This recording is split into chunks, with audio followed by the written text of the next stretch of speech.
Welcome back to Underrated Movies. I'm your guy, I'm your man, Mr. Alton Henry. Today I'm going to talk to you about another underrated film which I've been seen already. And I didn't talk about it right away because I wanted to see how I was going to do in the box office, and it tanked. And this is actually my favorite film of the year so far that's come out in theaters, and that is Beau is Afraid, written and directed by Ari Aster, starring Joaquin Phoenix. The story about a very schizophrenic, paranoid, middle aged man who has to go see his mom. And there is some sort of fear that the guy is enduring while on the journey to go see his mom. And there's a little twist within that storyline, but I'm not going to really um, spoil it. But the movie's been out for like 2 months now, and it tanked. And that's unfortunate because it's a original story that it's very out there and very outlandish and strange. And it's a film I really enjoyed a lot. And I can see this is probably going to be a very divisive film for everyone. I mean, this is not a film for everybody. But you follow a man named Beau who is very paranoid about everything and everything around him, especially when it comes to his mother. And when he has to go visit her, and there's another reason that motivates him to go. He encounters a well, he goes on a journey to go see his mom, but well, there's some difficulties while on the journey to do that. So it's a very surreal horror comedy, and it's one I don't think you've seen quite like this. Not like this. This is a very different horror comedy, and there's really the best way I could describe this film is a road drama comedy with horror elements that exaggerates the main protagonist's viewpoint of how he sees the world. Now, I don't know if a lot of these things are happening literally, or if the images that he sees in his surroundings are all in his mind, which I think it's all in his mind because there's quite a few things that happen in this film that doesn't really get fully explained, and I just think it's part of that film's universe or how that movie is set up, or it could be from the perspective of Beau, Joaquin Phoenix's character. And there's a lot of things that they explain which feels very folktale like ish. That seems a little bit off, especially in the world building that they're setting up. This film, to me, and I think this is the reason why I really loved it, and I think this is my might be my favorite Ari Aster movie. It feels like a dark comedy horror taken from the vibes of Nickelodeon and Cartoon Network. Something like Grim Adventures of Billy and Mandy, Purge the Cowardly Dog, Ren and Stimpy. It feels very out there, even with little crazy satire elements from like SpongeBob SquarePants. I'm talking about early SpongeBob, not current SpongeBob.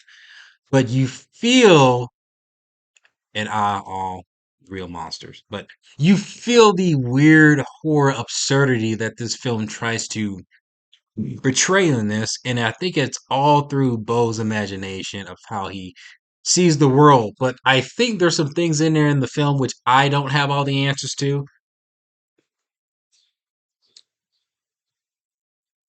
I think the film is designed as a folk tale in a way because there's some supernatural elements that takes place in this film, and they kind of riddled it out like it's like some sort of like ritual or some sort of like urban legend you would hear about in books, and it feels like it. It feels like it. There's sequences in this film that makes it feel like it's a folk tale like journey. Um, Honestly, I feel like I'm a kid, like like a little kid reading a folk tale and seeing how our where it goes. uh, the mystery and the imagination that this film has put out. I can't believe A24 put $35 million on it. I applaud them for taking a big risk with it. They ain't gonna do that for a long ass time. I can tell you that.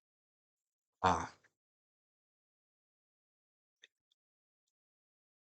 and how I kind of see this film, it's like three or four sections because you see Beau in his apartment, and you're actually at the apartment quite a bit. And then you probably say like maybe like 40 minutes. And then you kind of move on into this nursery couple. And I think you're there for like 30 minutes. And then you move on into this forest, and they have this long sequence in this forest, which feels like 20, 15 minutes. And then you make it into the destination of where he sees his mom. And then there's this weird ass ending that happens at the film where you don't know where it takes place exactly. You don't know if it takes place in Beau's subconsciousness or he literally goes somewhere and it's literally in that reality where it's something's happening and is actually happening. You don't know. And it feels kind of surreal and weird. I mean, this is a surreal horror film, but a lot of things happen in this film that you can't tell where I think the director's trying to dish out like, is this actually really happening or is this happening in the mind of the main character's subconscious? Because things happen in this film that don't offer a lot of explanation. There's a lot of rules that this film sets up that doesn't offer a lot of explanation, which actually, to me, I think it benefits the film because it keeps you more engaged and it keeps you, at least for me, wanting to know why, but the film never really establishes why certain things are set up. You're just kind of taking it in along for the ride. I'm fine with that.